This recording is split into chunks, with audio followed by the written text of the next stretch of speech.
খুব এক সুন্দৰ অনুষ্ঠানত আমি উপস্থিত হৈছোঁ আৰু সেয়া হৈছে একেলগে 51 জোৰা দৰা কইনাৰ যি জোৰোণ দিয়া পৰ্ব এই জোৰোণ দিয়া পৰ্ব কাৰ্যসূচীত ইতিমধ্যে আমি উপস্থিত হৈছোঁ মই কেৰাবাচন প্ৰশান্তক মই দেখুৱাবলৈ কৈছোঁ প্ৰথমে ইতিমধ্যে এই যি 51 জোৰা দৰা কইনা এয়া ইতিমধ্যে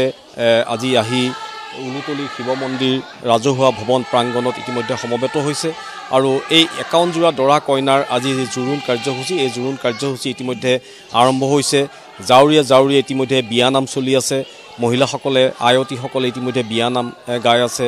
আৰু ভকতসকল ইয়াতে আসন গ্ৰহণ কৰিছে কিছু সময়ৰ পিছতে যি সম্পূৰ্ণ ধৰ্মীয় ৰীতি-নীতি পৰম্পৰা আছে এই ৰীতি-নীতি পৰম্পৰাৰে জোৰোণ দিয়া কাৰ্যসূচী আৰম্ভ হ'ব আৰু প্ৰত্যেকগৰাকী দৰা কইনাৰ বাবে আছুতীয়াকৈ জোৰোণত যিসমূহ সামগ্ৰী দিয়ে সেইসমূহ সামগ্ৰী ইতিমধ্যে ইয়াত সকলোখিনি লৈ অনা হৈছে বেগত ভৰাই আৰু প্ৰত্যেককে আজি জোৰোণ দিয়াৰ কাৰ্যসূচীৰ যিসমূহ জোৰোণৰ সামগ্ৰী কাপোৰ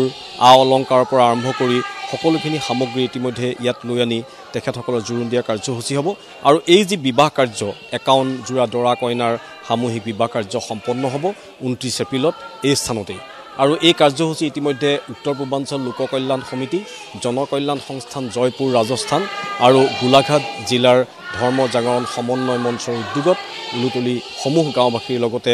দ্য গ্ৰীণ ভিলেজ NGOৰ সহযোগত এই সামূহিক বিবাহ কাৰ্যসূচী ইয়াত আৰম্ভ কৰা হৈছে ইয়াত কৰ্মকৰ্তাসকল অকণমান আছে মই কৰ্মকৰ্তাসকলৰ ওচৰলৈ অকণমান আহিব বিচাৰিছোঁ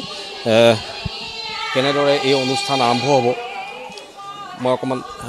যেহেতু বিবাহ কাৰ্যসূচীৰ আজি জোৰোণ দিয়া কাৰ্যসূচী আছে কি কাৰ্যসূচী এতিয়া আপোনালোকে ইয়াত সম্পন্ন কৰিবলৈ বাকী আছে আমি ইয়াত ইতিমধ্যে সকলো ৰাইজ আহি পাইছেই আৰু দৰা কইনাও আহি পাইছেই আমাৰ ইয়াত জোৰোণৰ যিখিনি আমি দৰা কইনাক দিবলগীয়া সাধাৰণতে জোৰোণত কইনাক দিয়ে কিন্তু আমি দৰাকো এসাঁজ বস্ত্ৰ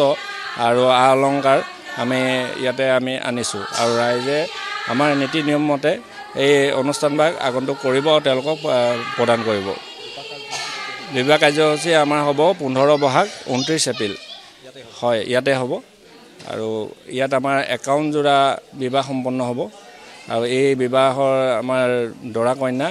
গোলাঘাটৰ বিভিন্ন অঞ্চলৰ পৰা আহি পেলাই আমি ইয়াত একগোট হৈছে আৰু সমূহীয়াভাৱে আমি এই সংস্কাৰ যি সমাজৰ আমাৰ 10 সংস্কাৰ কথা কয় যেনেকৈ শৰণ লৈ সংস্কাৰ কৰিব পাৰে সমাজত চলিবৰ কাৰণে আমি কিছুমান সংস্কাৰ অতি প্ৰয়োজন এই বিবাহো এক অতি প্ৰয়োজনীয় সংস্কাৰ সেই সংস্কাৰ সেইটো কাৰণে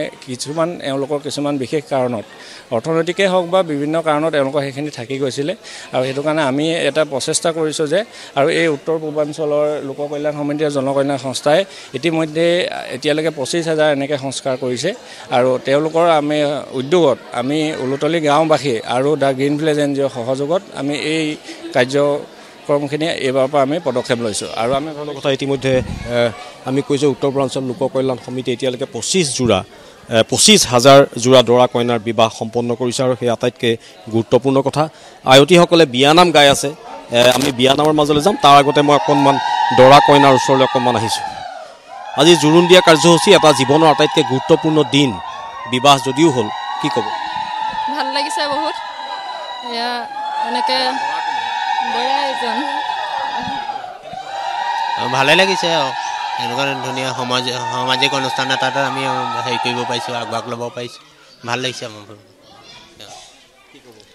ভালেই লাগিছে আৰু সমাজ এতিয়া কিমান বয়স হ'ল আপোনাৰ হ'ল আৰু বয়স